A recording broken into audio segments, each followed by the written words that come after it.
brazenly betrayed Brexit by proposing a deal with the EU that would de facto keep the UK in the customs union, subjecting us to the same regulatory and legal framework that we voted to leave, and hampering us from doing trade deals with other countries that would provide us with economic independence and prosperity. The very reason why we voted for Brexit in the first place. Correct me if I'm wrong, but when I went to vote in the referendum, I didn't see a third option that said leave, sign up to everything under a different name, and be the EU's bitch. To illustrate how much of a sellout this was, May ran the plan by Europhile-in-chief Angela Merkel before it was even seen by her own party's MPs. Knowing it was a bad deal, she preempted her own ministers resigning on Friday by telling them they'd be quickly forgotten and revoking access to their government vehicles. And guess who praised the plan? Anna Soubry, Ken Clarke and Vince Cable, three of the biggest Remoaners in Parliament. That tells you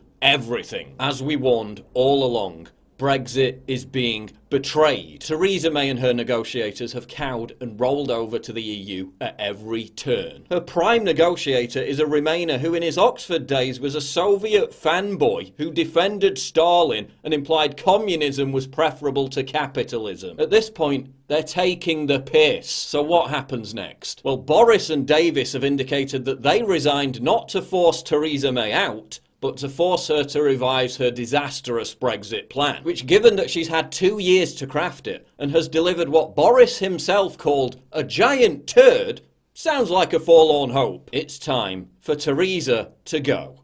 It's time to flush the turd. 15% of Conservative MPs, or 48 of them to be precise, have to write a letter to the 1922 committee triggering a vote of confidence in Theresa May. If she loses, then she's toast. That will trigger a new leadership contest, which hopefully a committed Brexiteer will win. The new leader will then almost certainly feel a need to secure a mandate from the country by calling a new general election. He or she will then have to defeat Labour's Jeremy Corbyn and save the UK from entering a hard left tyranny ruled by someone who thinks Venezuela's socialist dystopia is a good example to follow. If Corbyn wins, he'll almost certainly derail Brexit or call for a second referendum. If May wins, she'll deliver, at best, a soft Brexit, which is a Brexit in name only, which is no Brexit at all. So it's basically all or nothing. We need a leader who believes in Brexit. For most people, that man is Jacob Rees-Mogg. But JRM is a reluctant leader. He's said numerous times he doesn't want to do it. Could Rees-Mogg be kingmaker? Could it be time for Boris? Since the day after Brexit, I warned that the vote to leave was merely the start of the battle. Don't expect the elite to take this lying down. They'll just make us vote again in another referendum until they get the result they want. These people are snakes.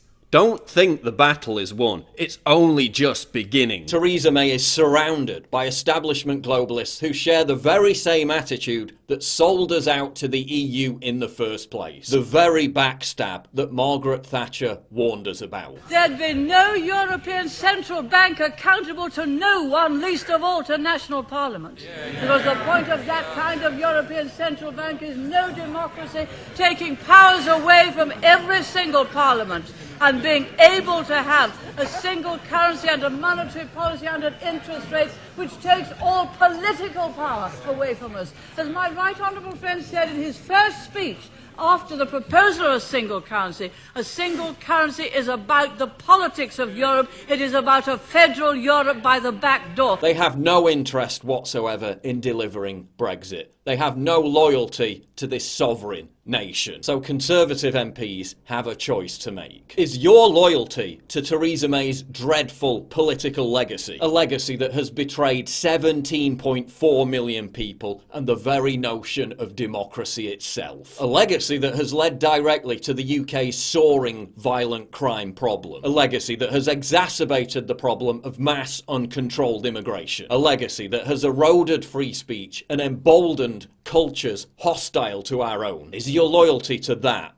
worth more than your loyalty to your country? Is it worth more than your loyalty to the sanctity of democracy? Is your legacy going to be about how you sold out to Brussels, or how at this pivotal moment in UK political history you stood up for Great Britain?